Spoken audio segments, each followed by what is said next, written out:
Hola a todos, bienvenidos a un nuevo episodio de nuestro podcast Ciencia Viva. Hoy hablaremos de un tema que literalmente está en todo, los átomos. Así es, aunque no los podamos verlos, los átomos forman absolutamente toda la materia que nos rodea. Pero, ¿te has preguntado alguna vez cómo llegamos a saber que existen? Pues hoy vamos a descubrirlo, hablando de las aportaciones históricas de los modelos atómicos, desde los filósofos griegos hasta los primeros científicos modernos. Todo empezó en la antigua Grecia. Leucipo, allá por el año 450 a.C., pensó que si cortábamos una hoja de papel en pedacitos cada vez más pequeños, llegaría un punto en que obtendríamos una partícula tan diminuta que ya no se podrá dividir más. Y su discípulo Demócrito llamó a esas partículas átomos, que significa indivisible. Pero no todos estuvieron de acuerdo. Exacto, Aristóteles rechazó la idea de que los átomos y propuso que toda la materia estaba formada por 4 elementos: tierra, aire, fuego y agua. Esa teoría duró siglos hasta que la ciencia moderna empezó a probar lo contrario. Avanzamos hasta el siglo XIX, con John Dalton, un químico y físico británico que retomó la idea de los átomos y lo convirtió en una teoría científica.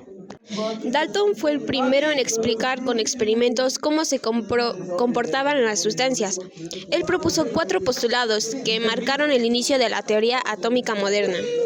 El primer postulado dice que las sustancias se pueden dividir hasta llegar a partículas indivisibles llamadas átomos.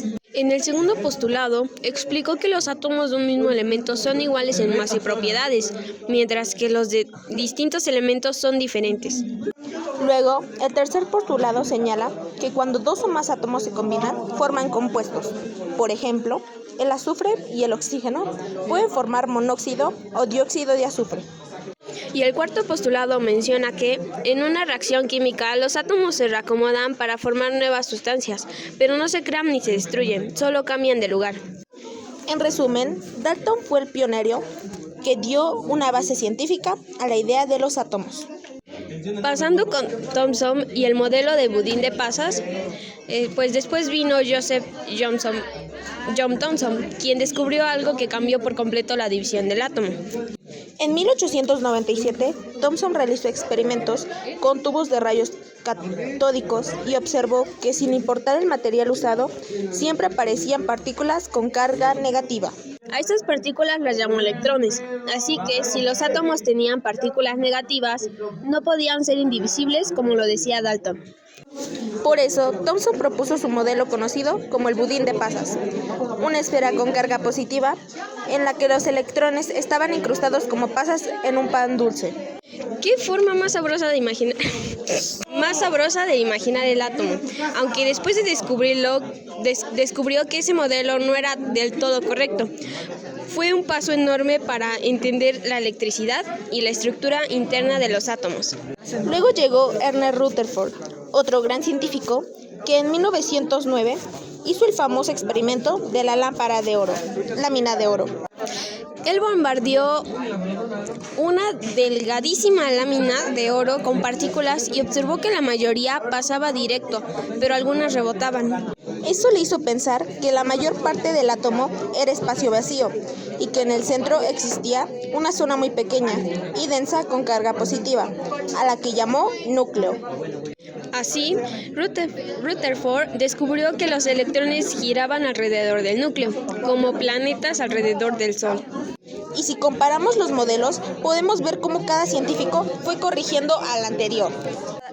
Dalton pensaba que el átomo era una esfera indivisible.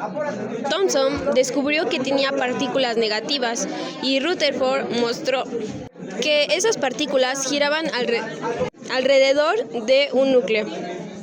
Cada avance fue posible gracias a nuevos instrumentos y experimentos. La ciencia se construye paso a paso, con ideas que se prueban, se corrigen y se mejoran. Y lo más interesante es que todo esto nos llevó a los modelos modernos, donde ahora sabemos que los electrones se mueven en niveles de energía y que los átomos pueden formar moléculas complejísimas, como las que forman nuestro cuerpo. Oye, y algo que me parece súper interesante es como cada modelo no solo nos explica la materia, sino también ayudaba a entender otras cosas, como la electricidad, las reacciones químicas o incluso la energía. Totalmente. Por ejemplo, con el modelo de Thomson se puede explicar por primera vez cómo se mueven las cargas eléctricas dentro de los materiales. Eso fue la base para el desarrollo de la electrónica y la física moderna. Y Rutherford no solo descubrió el núcleo, también inspiró al modelo que permitió luego a Niels Bohr proponer que los electrones giraban en niveles o órbitas específicas.